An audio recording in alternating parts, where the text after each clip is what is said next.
Hello, it's TK, and we are talking about the spiritual laws, the universal laws of awakening. And these laws are useful for healing because as you awaken to new ways of doing things and new truths, you open up an entirely new toolkit for solving problems. So the only reason we think we're stuck at any time is because we run out of solutions or problem solving tools. That's because we don't understand the universal laws. And so we're doing this series is 11 laws of the universe. They help you to awaken to the truth of how the universe works so that you can solve any problem in your life. And today we are talking about the law of one. What is in the whole is in the one, and what is in the one is in the whole, or the all. You're going to hear this a lot throughout the series. All is one. What does that mean? I'm sure you've heard it before, but I want to put it in a way that you'll get it and can use it in your day-to-day lives. So the law is the law of one. Call it to yourself. Remember it when you're trying to see things in a different way. This is going to permeate all the laws. So what is the law of one? That what is in the whole is in the all, and all is in the... Think of your DNA. In every blood, piece of hair, drop skin, everything has your entire DNA. That's the law of one. What's in the one thing is in the whole. Even though your body has a shoulder, a heart, a foot, they seem like separate things, but all of them contain the whole of who you are. All of who you are contains all of these things. And when you can start seeing things that way, not just your body, but your body as well, it makes a world of difference. It's a game changer. It's a game changer. So some other examples, the more you get to think about these, contemplate these, then use them in your daily life, that's the training. That's the learning that leads you to your path so that you can uncover what it is you're trying to do, the solutions to whatever the life that you want. So think of the DNA. We'll stay with that. Your ancestry. You have the same DNA as your parents and their parents. Their blood runs through you, that you know your bloodlines, where you've lived, where your family has come from. And if you take that all the way back generation to generation, then we're all connected. We're all humans, right? So then that species or that genome, there's something as you keep going layer by layer that connects us all to the point that you can't see it. Down to the smallest cell, atom, we don't even know what to define it as yet. These are universal laws. The universe is so huge, we only know spit about what's true and what's out there. But what you don't know informs what you do know. So we know that we can't see all of this DNA in these cells. And we know that there's another level that's spiritual, that's ether, it's air, that you certainly can't see. And those things are where the one is, where that oneness is, in our relationship to one another, in how we deal with one another. It starts first at the source of who we are in that spiritual place. And again, if you start at your humanness, you can, your DNA and your body, and you keep going back into what is the source of all of this? It's the one. It's one. And so then you can see that in other people, you might see, I have a problem with this person, or I love this person, and you're looking at everyone as different. That one is not me. I am not that. If you can just change your perspective to that is me. We have similarities. We both come from the same source. It doesn't have to be the same neighborhood or the same family, but if it is, family is another example. Your last name or your family, your brothers and sisters, your children, your parents. It takes all of you to be a family. You're not a family to yourself, you're an individual.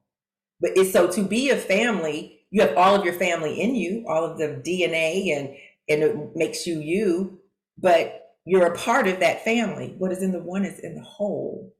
What is in the whole is in the one. So I wanted to bring it from people back to sort of the spiritual and time. So think of your life then as one, and that this whole world then is in you and you are in the world. So it's easy to know you are in the world because that's what we see, that's what we're taught, that's what we touch. How can you then see that the world is in you? That's the place where we're going with this law. The whole world is in you. We're a sum total of our experiences. And what are we experiencing? The world. So the experiences are in me that make me, that then make me go out and experience the world. And it's that constant loop and cycle, but it's all one. It's all interconnected. The world is in me. So I can choose, you can choose when you start to think like this, that everything is one. How do I want to live my life? These are the contemplation questions that you should be writing down. How do I want to experience life? If everything is one, and I want to be happy, how can I, then you find the oneness, you find where you agree with people or where you are the same as people, you find the perfection in the relationships, and you think of everything as one now. Okay, so I want to talk about the circles. I think for the law of one, I like to use circles. Think of a circle, this is a line. And just by creating that circle, you have a circle within it. The space that's within it is a circle. And the space outside of it, the atmosphere, is a circle. So even every time you think you're looking at one circle, you're really looking at three, or more than three, but certainly three. That's a shift in perspective, because we're used to just seeing what we see and calling it that without any depth or thinking how this works with the laws of the universe. This is a good illustration because your life is like that circle with the three parts or many more parts. Like a tree. You cut a tree, it has rings in it. The circle is everywhere in nature, reminding us that we are all one. So you don't have a past, a present, and a future linearly. Think of them as one, this existence. So one of those rings was your childhood, or 1 year old, then you're 2 years old, 3 years old. One was your early adult, one's your middle age, one's your, and you keep going until the tree dies. But you have all these experiences, and so that tree, you are you. It doesn't matter that who you were at 1 and who you are at 100. It's the same you at this core place, that with this place of oneness. That is where we're going back to, that essential self that, like the rings of a tree, that is still you. It's not your body. Yes, we age. We grow older in years, but the essential part of who we are, it doesn't change that much, especially when we get to a certain age. That's why we can't believe, oh, I'm 50 something years old. Oh, I have kids this age, because the core us doesn't age the same as our physical self. So now we have gray hair and we have many experiences that we've racked up over these decades. But the essential person, spiritual self, the inner self, the oneness that's experiencing it, is still in silent and doesn't age. It matures. It may understand more, but it's not aging in the sense that the body ages. So these universal laws make us change our perception of how we look at things, so now we can problem solve. Okay, TK, we're all one. You're me, I'm you. We have similarities. How does this help me with the boss I hate? Or how does this help me with my money situation? Well, when you start realizing that it's not a past, present, future, that it's all one, you stop worrying so much, because you know it's a continuation. You can't, if I just look at the money or the weight or the boss or the relationship or whatever it is, these are the things that tend to get us down.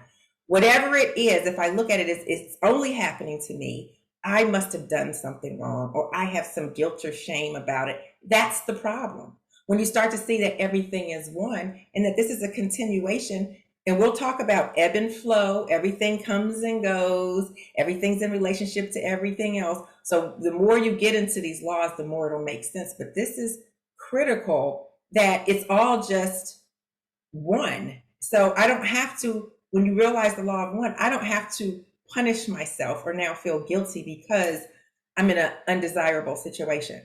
I know this too will pass because we're in connection, and my help will also come from other people. I don't know where it is right now. It will come from other souls. It will come from other experiences. Forget the people, forget the body. I am not my body. We talked about love and fear in the first law.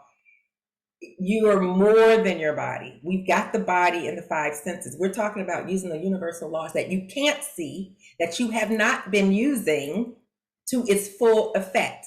And now you have this idea, these ideas that you can use and open up your solutions. So if I'm not feeling guilty about anything or shame, because I know this is just how life works. This world is in me. This is my world. Why should I feel ashamed because I've had a problem or a setback or a challenge? That's normal. We're all one. Everyone has these. It brings you a sense of comfort. Right now, the discomfort is thinking you're the only one, or somehow you're unique or special. You are this, we're all the same. We all have the sameness. That is the connection, as the greatness that the universe has given us. And that is something that we can lean into differently. When we just start being an individual in our body, oh, you can't talk to me that way. You can't mess with my money. You take this job and shove it, because you're thinking just about me. But when you start to look, that person's struggling because his wife's been surviving cancer for the last 2 years. I understand that. That's why he's not a bad boss. He is a human being like me going through a bad time. And I just maybe have been insensitive to that. So now I don't have to be as harsh. Or, okay, everybody has a point in life where they're check to check. Most people, not everybody. Check to check. Or going through a change of jobs or a change of circumstances where, everybody wants to have more than they have. But it's okay. The desiring of it isn't the problem. The problem is that you're more so that you're not satisfied where you are. You're desiring, there's a distance. And when you can close that desire and be happy where you are, then you actually get what you want. There's a lot that comes from this, but you have to start with the perspective that all is one. I'm not alone. I'm not ashamed. Everything is now. My entire life is right now. The past, it's all experiences that brought you to this, and what you do today is what is going to make your happy life tomorrow. So let's get it. The law of one, everything one. I'm one person right here today. Let me use this new perspective to pass the test, to have that relationship I want, to have that money in the bank I want. It's not magic. Like, oh, you click your fingers, but as you understand that everything is one, everyone's trying to succeed and have their desires fulfilled, then you can rest into it instead of worrying about who's judging, who's looking, because really we're using a different set. We're not using the universal laws when we do that. We're using conditioning and the laws of man that sort of like hoards, like, give me my property and you have yours. Instead of saying, well, we're all one. You farm the land, I'll cook the food, you'll distribute the food. We'll do it again next year. We're all one. This whole ecosystem is one. Change that mindset. It makes all the difference. Okay? That is the law of one, universal laws of awakening for healing. You have 2 in the tool belt now. Stay with me. There are 11. Okay? The universal laws of awakening for healing. Love and light.